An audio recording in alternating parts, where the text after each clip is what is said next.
Hi everyone, welcome to day 2 of our Cairns vlog. നമുക്ക് അധികം വൈകാതെ let's get into the video.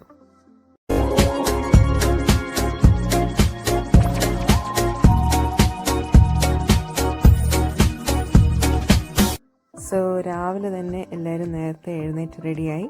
ഞങ്ങൾ day 2 വേണ്ടി പ്ലാൻ ചെയ്തത് സീനിക് റെയിൽവേയും ആൻഡ് സ്കൈ റെയിലും കൂടെ ആയിരുന്നു. ബട്ട് നമുക്ക് സ്കൈ റെയിൽ അണ്ടർ മെയിൻ്റനൻസ് ആയതുകൊണ്ട് അങ്ങോട്ടേക്ക് ബസ് കയറിയാണ് നമ്മൾ പോയത്. ബസ്സിൽ അത്യാവശ്യം ആൾക്കാരുണ്ടായിരുന്നു. ഞങ്ങളെയായിരുന്നു ലാസ്റ്റ് പിക്കപ്പ് ചെയ്തത്. സോ ഇനിയിപ്പം നമ്മൾ പോകുന്നത് കുറണ്ട വില്ലേജിലോട്ടാണ്. അത് ഈ കാണുന്ന മലേൻ്റെ മുകളിലുള്ള ഒരു വില്ലേജാണ്. കുറണ്ട വില്ലേജ് അറിയപ്പെടുന്നത് village in the rain forest എന്ന് പറഞ്ഞിട്ടാണ്. സോ ഏറ്റവും ഹയസ്റ്റ് ആയിട്ടുള്ള മൗണ്ടൻ പീക്കിലിരിക്കുന്ന ഒരു വില്ലേജാണിത്. കുറണ്ട വില്ലേജ് ഒരു ചെറിയ വില്ലേജാണ്. അവിടെ കൂടുതലും ലോക്കൽ ഷോപ്സ് ഉണ്ട്, പിന്നെ കുറേ വൈൽഡ് ലൈഫ് അട്രാക്ഷൻസ് ഉണ്ട്, ഒരു ബട്ടർഫ്ലൈ വേൾഡ് ഉണ്ട്. ഇതെല്ലാം കാണാനാണ് ഞങ്ങൾ പോകുന്നത്. നമുക്ക് സ്കൈ റെയിൽ ക്യാൻസൽ ആയതുകൊണ്ട് അവർ കോംപ്ലിമെൻ്ററി ആയിട്ട് ബേർഡ് വേൾഡ് അല്ലെങ്കിൽ കോല വേൾഡിലേക്ക് ഒരു എൻട്രി വന്നിട്ടുണ്ട്. സോ ഞങ്ങളെല്ലാവരും ചൂസ് ചെയ്തത് ബേർഡ് വേൾഡ് ആണ്. അങ്ങോട്ട് പോകുന്നതിന് മുമ്പ് ആദ്യം നമ്മൾ ബട്ടർഫ്ലൈ സാങ്ച്വറിയിലോട്ടാണ് കയറിയത്. ഈ പാക്കേജിൻ്റെ കൂട്ടത്തിൽ ഇത് ഇൻക്ലൂഡഡ് അല്ലായിരുന്നു. സോ നമ്മളത് സെപ്പറേറ്റ് പർച്ചേസ് ചെയ്യണമായിരുന്നു. വൺസ് നമ്മൾ അകത്തോട്ട് കയറിയപ്പോഴത്തേക്കിനും നമ്മൾ വേറൊരു വേൾഡിലോട്ട് പോയ പോലെ ആയിരുന്നു. നമുക്ക് ചുറ്റിനും ബട്ടർഫ്ലൈസ് ആയിരുന്നു ഫുൾ.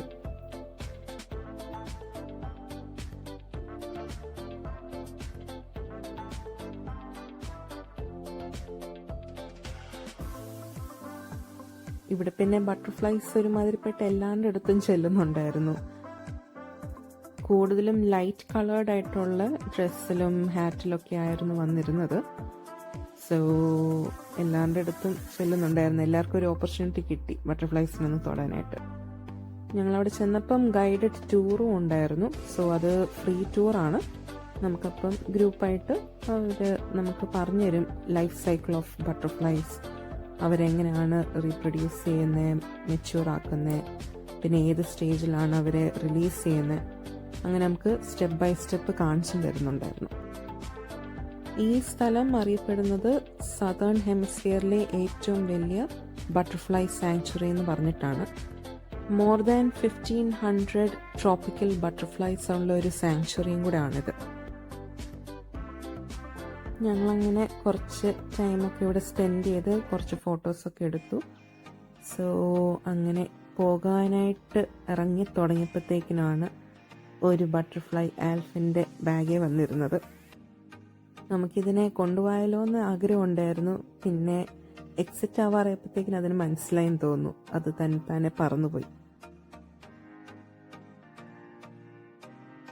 ഞങ്ങൾ ഇറങ്ങിയപ്പം ഒരു ബട്ടർഫ്ലൈ എക്സിബിഷൻ പോലെ ആയിരുന്നു ഇവിടെ. സോ ഇവിടെ ഈ സാങ്ച്വറിയിലുള്ള ഡിഫറെൻറ്റ് ടൈപ്സ് ഓഫ് ബട്ടർഫ്ലൈസിൻ്റെ ഒരു ഡിസ്പ്ലേ ആയിരുന്നു. അങ്ങനെ നമ്മൾ ബട്ടർഫ്ലൈ സാങ്ച്വറി എല്ലാം കഴിഞ്ഞ് ഞങ്ങൾ ഇപ്പം നേരെ ബേർഡ് വേൾഡിലേക്ക് പോവുകയാണ്. സോ അങ്ങോട്ട് പോകുന്ന വഴിക്ക് നമുക്ക് കുറേ മാർക്കറ്റ്സ് ഉണ്ട്. മാർക്കറ്റ്സ് ഒക്കെ കണ്ടിട്ടാണ് അതിൽ പോകുന്നത്. മാർക്കറ്റിൽ ഒത്തിരി വെറൈറ്റി സാധനങ്ങളായിരുന്നു ഉണ്ടായിരുന്നത്. പിന്നെ ഓസ്ട്രേലിയയിലെ മെയിൻ ഒരാളാണ് ഇവിടെ ഇരിക്കുന്നത്, കാംഗ്രൂ. അതിൻ്റെ സ്കിന്നാണ് ഇപ്പോൾ നമ്മൾ കണ്ടത്. പിന്നെ കുറേ ആർട്ട് വർക്കും ഇവിടുത്തെ ലോക്കൽസ് ഉണ്ടാക്കി വെച്ചേക്കുന്നതാണ്. സോ അതൊക്കെ നമ്മൾ കണ്ടു. ഇത് അത്യാവശ്യം നല്ല ഫാസിനേറ്റിംഗ് ആയിരുന്നു കണ്ടിരിക്കാനായിട്ട്.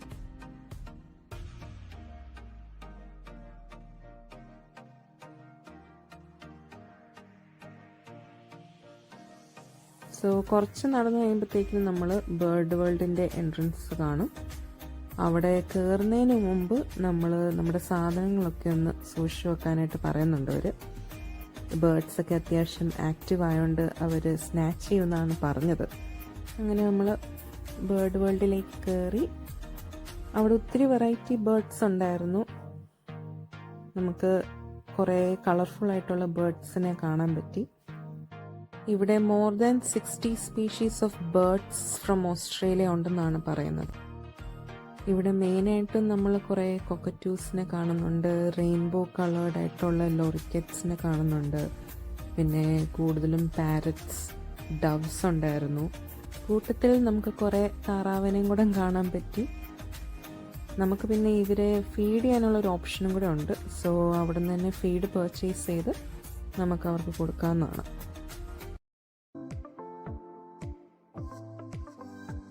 നമുക്കന്ന് കുറേ ബേർഡ്സിനെ കാണാൻ പറ്റി. കൂട്ടത്തിൽ നോർത്ത് ക്വീൻസ്ലൻഡിലെ മെയിൻ ഐക്കോണിക് ആയിട്ടുള്ള ബേർഡായിട്ടുള്ള കാസവറയും കൂടെ കാണാൻ പറ്റി. ഈ ബേർഡ് ഇവിടുത്തെ നേറ്റീവ് ബേർഡാണ്. അങ്ങനെ ഞങ്ങൾ ഇവിടെ കഴിഞ്ഞ് ലഞ്ച് ടൈം ആയിരുന്നു. സോ ഞങ്ങൾ അവിടുത്തെ തന്നെ ഒരു റെസ്റ്റോറൻറ്റിൽ ലഞ്ചൊക്കെ കഴിച്ച് കഴിഞ്ഞിട്ട് പിന്നെ ഞങ്ങൾ നേരെ ഇനി നമ്മൾ ട്രെയിൻ പിടിക്കാനാണ് പോകേണ്ടത്. സോ അങ്ങോട്ട് പോകുന്നതിന് മുന്നേ നമ്മൾ കുറച്ചും കൂടെ മാർക്കറ്റ് ഏരിയ ഉണ്ട്, അവിടെയും കൂടെ ഒന്ന് കറങ്ങിയിട്ട് പോകാമെന്ന് ഓർത്തു.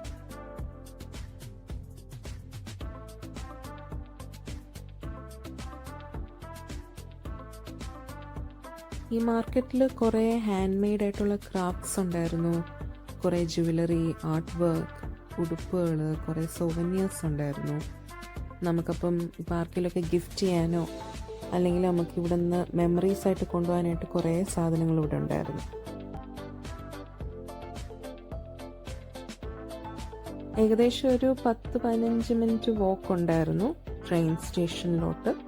സോ അത്രയും ആ ലോങ് സ്ട്രെച്ചിൽ മാർക്കറ്റുകൾ ഇങ്ങനെ കിടക്കുകയാണ്. ഞങ്ങളുടെ പിന്നെ സ്ഥിരമുള്ളൊരു ശീലമാണ് ഏത് സ്ഥലത്ത് പോയാലും അവിടെ നിന്നൊരു മാഗ്നറ്റ് കൊണ്ടുവരണമെന്നുള്ളത്. സോ ഞങ്ങളും മാഗ്നറ്റ് തപ്പി നടക്കുമായിരുന്നു. നല്ലൊരു മാഗ്നറ്റ് നമുക്ക് കിട്ടി. പിന്നെ നടക്കുന്ന വഴി കൂടെ ഒക്കെ ഇങ്ങനെ ഒരു ബോർഡ് നമ്മൾ കാണാറുണ്ട്. സോ ആ ബോർഡ് കാണുമ്പോഴാണ് നമുക്കൊരു സമാധാനം.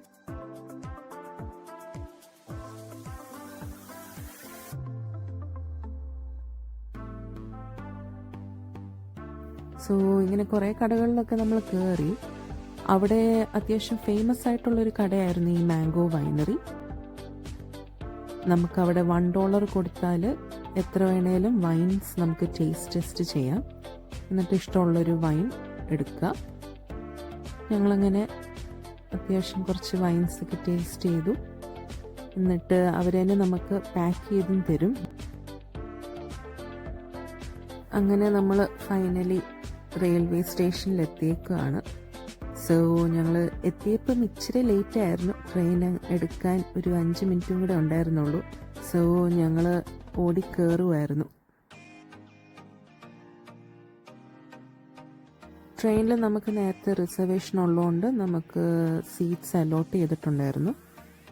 സോ നമ്മൾ ഗ്രൂപ്പായിട്ട് എല്ലാവരും ഒരുമിച്ചായിരുന്നത്.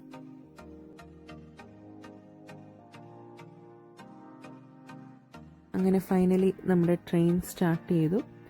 കുറണ്ട സീനിക് റെയിൽവേ പണ്ട് കാലത്തുണ്ടാക്കിയൊരു റെയിൽവേ ആണ്. 1891 ഉണ്ടാക്കിയ റെയിൽവേ ആണ്. സോ ആ കാലത്ത് അധികം ടെക്നോളജി ഒന്നും ഇല്ലായിരുന്നു. മാൻ ലേബർ കൊണ്ട് തന്നെയാണ് ഫുള്ളി റെയിൽവേ സ്റ്റേഷനും ട്രെയിനും ഒക്കെ ഉണ്ടാക്കിയേക്കുന്നത്. ഏകദേശം 34 കിലോമീറ്ററോളം സ്ട്രെച്ചുള്ള ഒരു റെയിൽവേ ആണിത്. കാൻസ് തൊട്ട് കുറണ്ട വരെ. അതിൻ്റെ ഇടയിലാണ് വേൾഡ് ഹെറിറ്റേജ് ആയിട്ടുള്ള ഈ റെയിൻ ഫോറസ്റ്റും കുറേ ടണൽസും ഉണ്ട്. പിന്നെ ക്ലിഫും പിന്നെ നമ്മൾ പോകുന്ന വഴി വാട്ടർഫോൾസും ഉള്ള ഒരു റൂട്ടും കൂടെയാണ്. സോ മെയിനായിട്ടും ബാരൻ വാട്ടർഫോൾസ് ആണുള്ളത്. സോ ആ ഒരു സ്പോട്ടിലാണ് ഇപ്പം നമ്മളെ നിർത്തിയേക്കുന്നത്. ഏകദേശം ഒരു 10 മിനിറ്റ് നിർത്തും അവർ ഫോട്ടോസൊക്കെ എടുക്കാൻ വേണ്ടിയിട്ട്.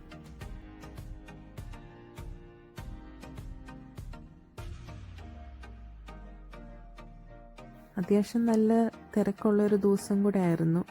ട്രെയിൻ നിറച്ചു ആളുണ്ടായിരുന്നു. അങ്ങനെ ഒരു 10 മിനിറ്റ്സ് ഒക്കെ ഇവിടെ നമ്മൾ നിന്നിട്ട് അവർ ട്രെയിൻ സ്റ്റാർട്ട് ചെയ്തു. സോ ഇനി നേരെ നമ്മൾ കാൻസ് സ്റ്റേഷനിലോട്ടാണ് പോകുന്നത്.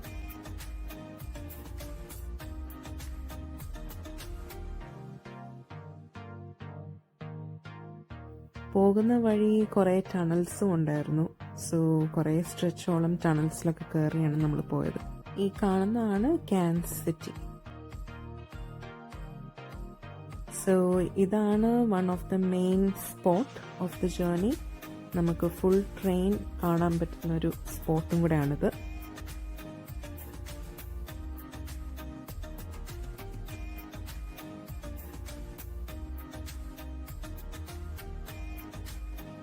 ഇപ്പം ഡ്രൈ സീസൺ ആയതുകൊണ്ട് അധികം വാട്ടർഫോൾസ് ഇല്ലായിരുന്നു. കുറച്ചും കൂടെ വെറ്റ് സീസൺ ആകുമ്പോഴാണ് ഇവിടെ വാട്ടർഫോൾസ് ഒക്കെ നല്ല ബ്യൂട്ടിഫുൾ ആയിട്ട് കാണാൻ പറ്റുന്നത്. ട്രെയിൻ ജേർണി ഏകദേശം 1.5 തൊട്ട് 2 മണിക്കൂറോളം ഉണ്ട്. സോ അങ്ങനെ ഫൈനലി നമ്മൾ കാൻസ് സിറ്റിയിൽ എത്തിയേക്കുവാണ്. സോ ഇവിടുന്ന് നമുക്ക് ബസ് പിക്കപ്പ് ഉണ്ട്. ഹോട്ടലിലേക്ക് നമ്മളെ ഡ്രോപ്പ് ഓഫ് ചെയ്യും. നമ്മൾ ഡൗൺ അണ്ടർ ടൂർസ് വെച്ചിട്ടാണ് ഇതെല്ലാം ബുക്ക് ചെയ്തത്. സോ അവരുടെ സർവീസസ് ആണെങ്കിലും അത്യാവശ്യം നല്ലതായിരുന്നു. ഇപ്പം സമയം ഏകദേശം വൈകുന്നേരം ആയിട്ടുണ്ട്. സോ സൺസെറ്റ് ആയിട്ടില്ല. ഇപ്പം ഞങ്ങൾ ഓർത്തു റൂമിൽ ചെന്ന് ജസ്റ്റ് ഒന്ന് ഫ്രഷൻ അപ്പ് ആയിട്ട് ജസ്റ്റ് ഒരു ഡ്രൈവിന് പോയി ഇവിടെ അടുത്ത് തന്നെയുള്ള വ്യൂ പോയിന്റിൽ പോവാമെന്ന് ഓർത്തു സൺസെറ്റ് കാണാൻ. ഇവിടെ നിന്നാലും നമുക്ക് ഫുൾ കാൻസ് സിറ്റിയാണ് കാണുന്നത്. പിന്നെ ദൂരെയുള്ള മൗണ്ടൻസും നമുക്ക് കാണാം. സോ ഇവിടെ ഈ ബോർഡിൽ നമുക്ക് എഴുതി വെച്ചിട്ടുണ്ട് ഓരോ ലാൻഡ് മാർക്സ്. സോ അത് വെച്ചിട്ട് നമ്മൾ നോക്കുമ്പോൾ നമുക്ക് ആ ഏരിയ കണ്ടുപിടിക്കാൻ പറ്റും.